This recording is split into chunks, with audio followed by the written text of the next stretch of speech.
दोस्तों आपने देखा होगा कि बहुत से ऐसे पौधे होते हैं जिनमें फूल नहीं होता, फल नहीं होता, साथ में बॉडी उनकी यानी शरीर जड़ तना पत्तियों पूरी तरह से डिवाइड यानी विकसित नहीं होते हैं। ऐसे पौधों के बारे में मैंने लास्ट वीडियोस में आपको बताया भी था, जिसमें Thallophyta, bryophyta, pteridophyta, angiosperm, gymnosperm, जिसको आप आवृत बीजी, अनावृत बीजी कहते हो, इनके बारे में मैंने आपको बताया था।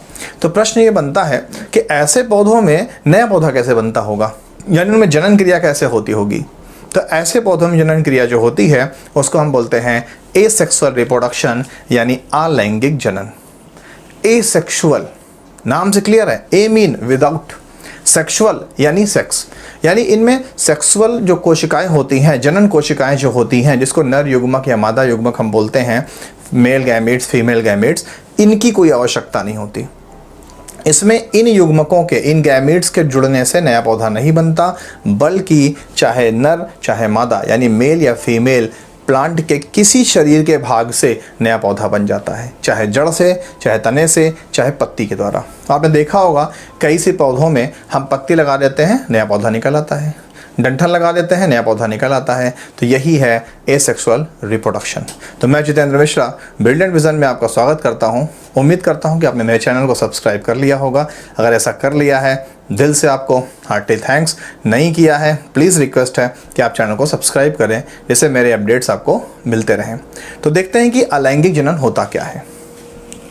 तो ऐसी प्रक्रिया जिसमें पौधा एक जनक से, याद रखिएगा किसी भी जीव के पास दो जनक होते हैं, मदर फादर, मेल या फीमेल, तो किसी एक जनक से बनता है, यानी पौधे के बनने में मेल और फीमेल दोनों यूज़ नहीं होंगे, केवल मेल या केवल फीमेल।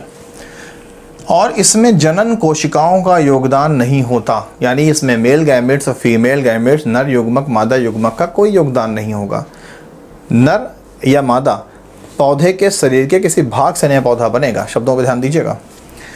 अब इसमें पॉइंट्स क्या क्या है मेन। नंबर 1, इसमें जनक पौधा या तो विभाजित होगा, विभाजित होने का मतलब दो टुकड़े में टूटेगा, या उसके किसी भाग से नया पौधा बनता है, या उसके शरीर के किसी भाग से। किसी भाग का मतलब जड़ से, तना से, पत्ती से नया पौधा बन सकता है। नंबर 2, जनक कोशिका में अगर विभाजन होगा तो वो विभाजन समसूत्री होगा, जिसको इंग्लिश में माइटोसिस कहते हैं। समसूत्री विभाजन में जनक कोशिका के एक सेल से, एक कोशिका से दो कोशिकाएं बनती हैं। 2 से 4, 4 से 8, 8 से 16, 16 से 32, इस तरह से कोशिकाओं की संख्या बढ़ती जाती है। लेकिन सबसे खास बात यह होती है कि गुणसूत्रों की संख्या हमेशा जोड़े में रहती है। याद रखिएगा, समसूत्री विभाजन में गुणसूत्र जोड़े में होते हैं और अर्धसूत्री में, नाम से के लिए अर्ध, आधे हो जाते हैं। नेक्स्ट पॉइंट है जड़, तना, पत्तियां, कायिक अंग यानी वेजिटेटिव पार्ट्स होते हैं। आपको मालूम है कि कई पौधों में जड़ से, तने से, पत्तियों से नए पौधे निकल आते हैं। तो जब उनसे नए पौधे निकल आते हैं तो वो क्या हो गए, वो कायिक अंग हुए कि नहीं हुए। कायिक, काया माने शरीर बनाने वाले अंग, इंग्लिश में वेजिटेटिव ऑर्गन्स। लास्ट पॉइंट है कि जनन कोशिकाएं जो होती हैं, जिनको हम मेल गैमेट्स या फीमेल गैमेट्स, हिंदी में नर युग्मक मादा युग्मक कहते हैं, उनमें अर्धसूत्री विभाजन होता है, जिसको इंग्लिश में मियोसिस कहते हैं। और मियोसिस यानी अर्धसूत्री विभाजन में गुणसूत्रों की संख्या आधी हो जाती है, जिससे आधे गुणसूत्र माता से, आधे गुणसूत्र पिता से मिलते हैं, तो नई संतान कंप्लीट गुणसूत्र की होती है। अब डिस्कस करते हैं कि ये एसेक्सुअल रिप्रोडक्शन यानी असूत्री विभाजन कितने तरह से होता है। तो एसेक्सुअल रिप्रोडक्शन का जो फर्स्ट मेथड है वो है विखंडन, जिसको हम इंग्लिश में बोलते हैं फिशन। विखंडन नाम से क्लियर है, खंडन हो जाना, टुकड़े हो जाना। इसमें होता क्या है कि कोई भी जो एक कोशिकीय पौधा होता है, शब्दों पर ध्यान दीजिएगा, एक कोशिकीय पौधों में ही ये विखंडन नाम की क्रिया होती है। अगर आप भूल गए हो तो याद कर लीजिएगा कि एक कोशिकीय पौधे शैवाल होते हैं, जिसको आप काई कहते हो। और काई आपने देखा होगा कि उसका शरीर जड़, तना, पत्ती में बटा हुआ नहीं होता, सिर्फ हरा हरा हमें पैच यानी थप्पा जैसा दिखता है। तो जितने भी एक कोश के पौधे होते हैं उनमें ये विखंडन यानी फिशन नाम की क्रिया द्वारा एसेक्सुअल रिप्रोडक्शन होता है। मोस्ट इंपॉर्टेंट है, लर्न कर लीजिएगा। इसमें होता क्या है कि जो कोशिका होती है एक सूत्री पौधे के, उसमें सूत्री या असूत्री विभाजन द्वारा दो या अधिक टुकड़े बन जाते हैं और उन हर एक टुकड़े से नया पौधा बन जाता है। जैसे मैंने यहाँ पे आपको दिखाने की कोशिश की है कि मान लीजिए कि ये एक एक कोशिकीय पौधा शैवाल है जिसको आप काई कहते हो, और काई 2 टुकड़ों में धीरे से टूटेगी, किसके द्वारा? सूत्री या असूत्री विभाजन के द्वारा, और 2 टुकड़ों में टूटने के बाद हर एक टुकड़ा एक नया पौधा बन करके विकसित हो जाएगा। इसीलिए इस क्रिया का नाम है विखंडन, 2 टुकड़ों में टूट जाना। एसेक्सुअल रिप्रोडक्शन यानी अलैंगिक जनन की जो दूसरी विधि है वो है मुकुलन। मुकुलन को इंग्लिश में बोलते हैं बडिंग। बडिंग का मतलब होता है बड, यानी कि मुकुल निकलना। इसमें क्या होता है कि कुछ पौधों में, जैसे हाइड्रा है, ईस्ट है जिसको आप खमीर बोलते हो, ऐसे पौधों में बॉडी के पास एक मुकुल निकल आता है। जैसे मान लो कि ये मेन पौधा है और ये जो छोटा सा उभार आपको दिख रहा है इसको हम बड यानी मुकुल कहते हैं, और फिर ये मुकुल इस पौधे से अलग हो जाएगा और एक नया पौधा बन गया मुकुल से, और ये आपका पुराना पौधा है। इस तरह की प्रोसेस को हम बडिंग या मुकुलन कहते हैं। ऐसी क्रिया आपको हाइड्रा में देखने को मिलती है और ईस्ट में देखने को मिलती है, जिसे आप खमीर कहते हो, जिससे हम जलेबी, इमरती, भटूरे बना करके खाते हैं। याद रखिए, खमीर पौधा है, ना कि बैक्टीरिया या कोई जानवर। एसेक्सुअल रिप्रोडक्शन का जो तीसरा प्रोसेस है वो है खंडन यानी फ्रेगमेंटेशन। खंडन को समझने से पहले अभी हम लोगों ने शुरू में, एकदम शुरुआत में ध्यान दिया था, जिसको मैंने फिशन कहा था, विखंडन जिसको आप कह सकते हो। तो फिशन में और फ्रेगमेंटेशन यानी खंडन में बहुत बारीक फ़र्क है। दोनों में खंड होते हैं, टुकड़े बनते हैं और हर टुकड़े से नया पौधा बनेगा, मगर वो फिशन यानी विखंडन नाम की क्रिया पाई जाती है एक कोशिकीय जीवों में, जिसको हम यूनिसेलुलर प्लांट्स या एनिमल्स कहते हैं। जबकि ये फ्रेगमेंटेशन यानी विखंडन नाम की जो क्रिया है ये पाई जाती है बहुकोशिकीय यानी मल्टी सेलुलर एनिमल्स में। ये सबसे इम्पोर्टेंट पॉइंट है, वरना आप कंफ्यूज हो जाओगे कि दोनों में खंड बनते हैं, खंड से नया पौधा, तो फ़र्क क्या है? तो फ़र्क ये है कि फिशन यानी विखंडन पाया जाता है एक कोशिकीय में, और ये खंडन यानी फ्रेगमेंटेशन पाया जाता है बहुकोशिकीय जीवों में, जैसे स्पाइरोगाइरा। स्पाइरोगाइरा भी एक शैवाल है जो कि तालाबों में पाया जाता है। तो मान लीजिए कि ये स्पाइरोगाइरा का शरीर है, ये आपको दिख रहा है। ये शरीर छोटे छोटे टुकड़ों में टूट गया, एक टुकड़ा, दूसरा, तीसरा और चौथा, और हर टुकड़े से एक नया पौधा बन गया। इसी प्रक्रिया को हम फ्रेगमेंटेशन कहते हैं, और जो भाग इसका टूटता है उसको फिलामेंट या तंतु कहते हैं। एसेक्सुअल रिप्रोडक्शन का जो नेक्स्ट मेथड होता है वो होता है बीजाणु निर्माण, जिसको हम स्पोर फॉर्मेशन कहते हैं। इस तरह के स्पोर फॉर्मेशन यानी बीजाणु निर्माण की सबसे खास बात ये होती है कि ये एक कोशिकीय व बहुकोशिकीय दोनों प्रकार के सिर्फ पौधों में होता है। याद रखिएगा, इंपॉर्टेंट पॉइंट है कि सिर्फ पौधों में होता है, लेकिन एक कोशिकीय और द्विकोशिकीय, बहुकोशिकीय दोनों में, यानी मल्टीसेलुलर और यूनिसेलुलर में। नेक्स्ट, ये सबसे खास बात है, पूछा जाता है कि किन पौधों में सीड स्पोर्स पाए जाते हैं या सीड केस पाए जाते हैं या स्पोर केस पाए जाते हैं, जिसको हम बीजाणु पेटी कहते हैं। तो याद रखिएगा कि म्यूकर में, राइजोपस में, कवक में, ऐसे पौधों में ये पाए जाते हैं। तो ऐसे पौधों में स्पोर केस होता है। स्पोर माने बीज का, केस माने पेटी, जिसको हम बीजाणु पेटी कहते हैं। पेटी मीन जैसे आप सूटकेस रखते हो।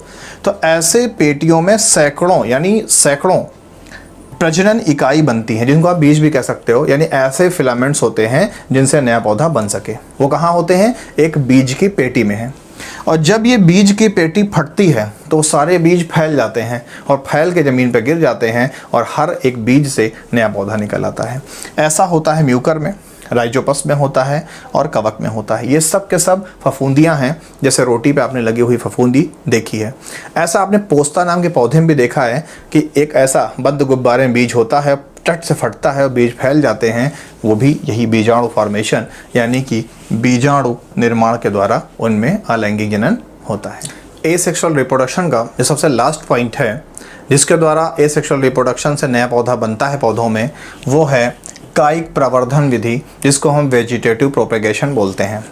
इसको आप कायिक जनन भी कहते हो। इसमें होता क्या है कि कायिक माने काया, यानी पौधे के शरीर के किसी एक भाग, चाहे जड़, चाहे तना, चाहे पत्ती से नया पौधा निकल आएगा।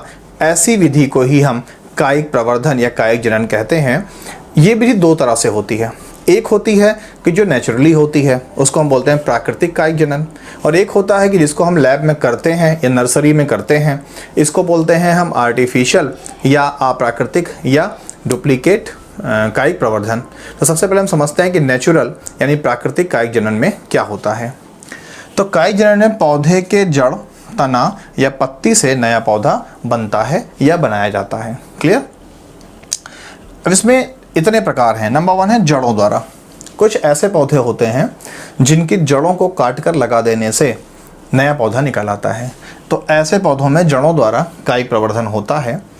डहेलिया है, शतावर है, शकरकंद है, इन सब की जो अपस्थानिक जड़ें होती हैं उन्हीं से नया पौधा बन जाता है। इसमें मेल और फीमेल गैमेट्स की ज़रूरत नहीं होती।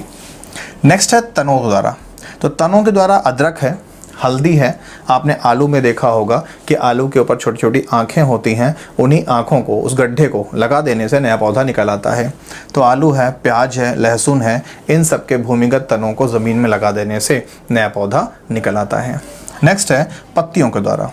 सबसे बदनाम नाम है अजूबा।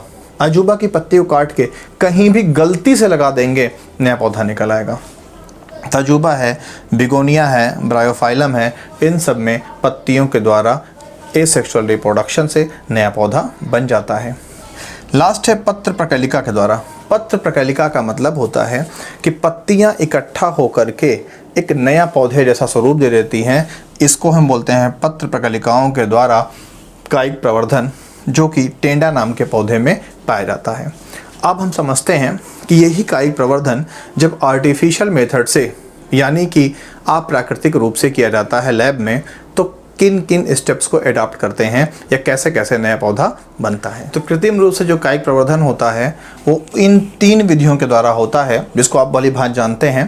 पहला है कलम लगाना, जिसको हम कटिंग्स कहते हैं। कलम का मतलब होता है कि किसी भी पौधे के तने के उन भागों को काट काट के लगा देना जिन भागों पर पहले से कल्ले यानी कोपले निकली हुई हैं, तो उनको टुकड़े टुकड़े करके ज़मीन में गाड़ देना, और जब उनको सही ढंग से हवा, पानी और मिट्टी मिलेगी तो नया पौधा निकल आएगा। ऐसा आपने गुलाब में और गुड़हल में बहुत किया है, और ऐसा गुलाब में, अंगूर में, बोगनवेलिया में, गन्ना में किया जाता है। गन्ने की भी खेती ऐसे ही होती है।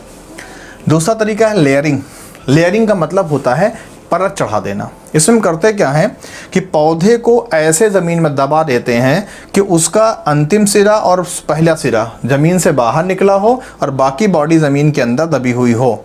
इस तरह से ध्यान दीजिए, पहला सिरा अंदर बाहर, तो बॉडी तो ज़मीन के अंदर दबी हुई है जहाँ से जड़ बन रही है, और बाकी अंतिम सिरा, पहला सिरा बाहर निकला हुआ है। इसीलिए इसका नाम है लेयरिंग, परत चढ़ा देना। ऐसा होता है चमेली में और रसभरी में। तीसरा तरीका है ग्राफ्टिंग। ग्राफ्टिंग का मतलब होता है कि 2 पौधों के तने और जड़ को काट करके आपस में जोड़ करके एक नया पौधा बनाना। जैसे आपने आम में कलमी आम सुना होगा, तो कलमी आम मीन वो कलम यानी ग्राफ्टिंग करके बनाया गया है। उसमें होता क्या है कि जड़ किसी और पौधे का होगा और तना किसी और पौधे का होगा। जैसे एग्जाम्पल समझते हैं, मान लीजिए कि हमें एक ऐसा आम चाहिए जिसमें उत्पादन ज़्यादा हो और पेड़ छोटा हो, तो जड़ ले लेते हैं हम बौने आम के पौधे का, और तना ले लेते हैं ऐसे आम के पौधे का जिसमें उत्पादन ज़्यादा हो, और उन दोनों को हम तिरछा कलम करके आपस में ऐसे जोड़ देते हैं। तो होगा क्या कि जड़ है किसका? बौने पौधे का, तो लंबाई ज़्यादा नहीं होगी, और तना किसका है? ज़्यादा पैदावार वाले पौधे का, तो ज़्यादा आम लगेंगे। इस तरह से ग्राफ्टिंग के द्वारा हम मनचाहा आम का पौधा तैयार कर लेते हैं, सेब का पौधा तैयार कर लेते हैं, और ये क्या है? कृत्रिम कायिक प्रवर्धन है। क्लियर? अब कायिक प्रवर्धन के फायदे क्या होते हैं, इसको समझते हैं। तो जो कायिक जनन होता है, जिसको हम वेजिटेटिव प्रोपगेशन या वेजिटेटिव रिप्रोडक्शन कहते हैं, इसके फ़ायदे ये होते हैं कि नंबर 1 है कि जिन पौधों में बीज नहीं बनते, जैसे आपका अंगूर है, केला है आदि है, उनमें यही एकमात्र प्रोसेस है जिसके द्वारा उन पौधों के अस्तित्व को बनाए रखा जा सकता है। अगर हम वेजिटेटिव रिप्रोडक्शन यानी कि ये कायिक जनन उन पौधों में ना करें तो धीरे धीरे दुनिया से वो पौधे खत्म हो जाएंगे। इसलिए कायिक जनन ऐसे पौधों के लिए जीवन रक्षक है। नंबर 2, तेज़ व सरल प्रक्रिया है। बीज का निर्माण करना, फिर उसका पॉलिनेशन यानी परागण क्रिया हो, ये सब एक बड़ा लंबा और जटिल प्रक्रिया है, जबकि कायिक जनन एक तेज व सरल प्रक्रिया है। इसमें पौधे के शरीर के भाग को काट छांट करके हम नया पौधा बहुत ही कम समय में और बहुत ही सरलता से बना सकते हैं। नेक्स्ट है एक ही लक्षण के बहुत से पौधे। जैसे हमें एक ही गुण के बहुत ढेर सारे पौधे चाहिए, तो यही एकमात्र रास्ता है, क्योंकि अगर हम जनन क्रिया पे जाएंगे तो उसमें दो पौधों गुण आपस में मिक्स हो जाएंगे और ऐसी कंडीशन में एक ही गुण वाले पौधे नहीं प्राप्त हो पाएंगे। जबकि कायिक जनन, जो कि अलैंगिक जनन की एक क्रिया है, इसके द्वारा हम एक ही गुण के बहुत ढेर सारे पौधे बना सकते हैं। ऐसे ही आपने हाइब्रिड फसलें देखी होंगी, गेहूं की, चावल की, धान की, इन सब की। नेक्स्ट है विशेष लक्षण को पीढ़ी दर पीढ़ी बनाए रखना। अगर कोई स्पेशल प्रॉपर्टी है किसी पौधे की, हम चाहते हैं कि ये पौधा दुनिया से ख़त्म ना होने पाए, तो ये कायिक जनन एक ऐसी प्रक्रिया है जिसके द्वारा उस पौधे को हम अनंत काल तक धरती पर बना सकते हैं और उसके गुणों को एज इट इज़ मेंटेन रख सकते हैं। तो उम्मीद करता हूँ कि आपको ये वीडियो पूरी तरह से समझ में आया होगा।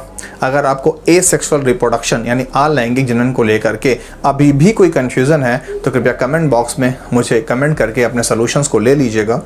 अगर आपको वीडियो पसंद आई तो प्लीज़ दिल से इसे लाइक कीजिएगा, शेयर कीजिएगा, चैनल को सब्सक्राइब कीजिएगा, जिससे कि मैं आपके लिए ऐसे ऐसे नए नए अपडेट्स और नए कंटेंट्स लेकर के आता रहूं और मेरी नोटिफिकेशंस आपको तुरंत मिल जाया करें। थैंक यू, मिलते हैं नेक्स्ट वीडियो में।